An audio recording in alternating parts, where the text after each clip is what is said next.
now to a serious subject that affects more people than you may realize. 21% of adults in Grand Rapids and 14% in Kent County right now read below the 9th grade level. It's an issue the Literacy Center of West Michigan works hard every day to turn around. So today, Kate Remus is here to tell us about their program and a special event they have coming up to celebrate a quarter century of literacy. Thank you for joining us today. Yeah, I'm happy to be here. It's unbelievable that when you hear that there are so many people right now that are struggling to read, which, you know, signs. Yeah, oh yeah, it's critical to life. One of our tutors in an interview recently just said literacy is life, you know, and I thought about that, and it's like, I can't imagine having to get through life without being able to read and write. And you're right, it's not well known that it is an actual issue in this area. You know, people think of West Michigan as more of an affluent area. We don't have problems with illiteracy here. Sure, we don't, but actually we do. You know, Laura, as you mentioned, 21% of adults here just in the city of Grand Rapids are reading below the 9th grade reading level. And, you know, it's kind of one of those silent issues. People don't really want to talk about it, but it exists. It's there. And you assume that because you may have the ability that maybe it's not an issue around you, or some people are very good at hiding it. So what does the Literacy Center do? We provide free tutoring programs to adults who need it. Anyone from any walk of life can come into our doors and get help.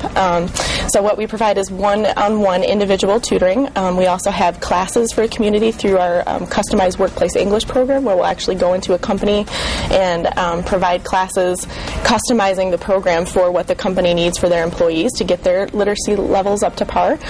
We also are part of the Schools of Hope program. Laura, I know that you're a volunteer with that program. It's a great program.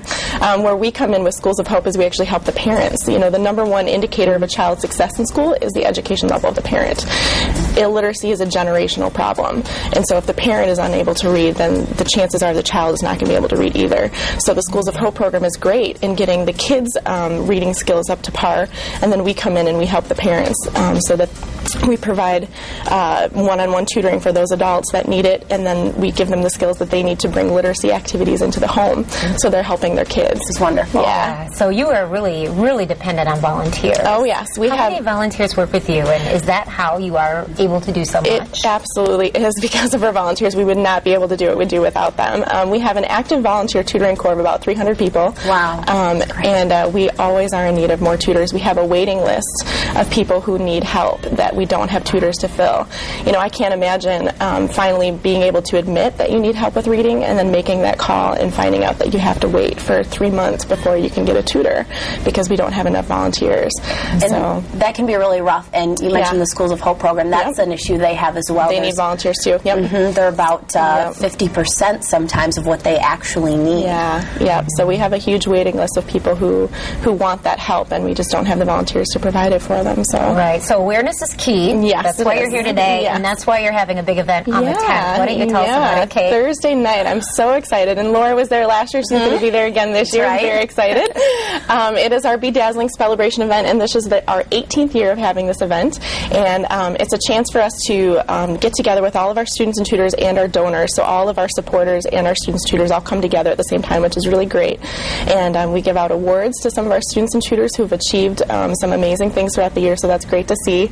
And then, of course, we have the spelling bee at the end of the evening, which is a lot of fun. And we have it's crazy fun. A twist, though. Yeah. Not your average spelling bee. Not your average spelling bee. We have teams of 2 people from our different companies who have sponsored the event, and they have to speed spell. So it's as fast as they can. They have to spit out these words. And it's hard quick. words. And they're good. They're long and they're hard. Yeah, they are. They're long, hard words, and they just spit them out, and it's a riot to see. They just, you know, these professionals, you know, in their suits, and they just get in front of the mic, and they're like, But some of them do fun things. Last year, some of the teams had hats or they had T-shirts that they had made. I mean, they really made it a good and the audience gets into it too. You know, they have people cheering for their team. You know, the company brings attendees to come and they support their team members, and they'll stand up and hoot and holler. That so sounds like a lot of fun. And last year you raised a lot of money. Yeah, $30,000 last year. So we're hoping to beat that again this year. But keep up in the ante. Good. Yeah. Wonderful. Looking forward to Thursday. Thank you. We're very much looking forward to having you there again. Well, thanks for spreading the word, Kate. Yeah, thank you. Why don't you come out, see Laura spell Cake there. Food. Yes. Lots of good spellers are there. Yes, very good food. Tickets are $50. So if people want to come, they can still, give us a call or check out our website at literacycenterwm.org. Great. Thank you. Thank you. We'll be right back. Are you West?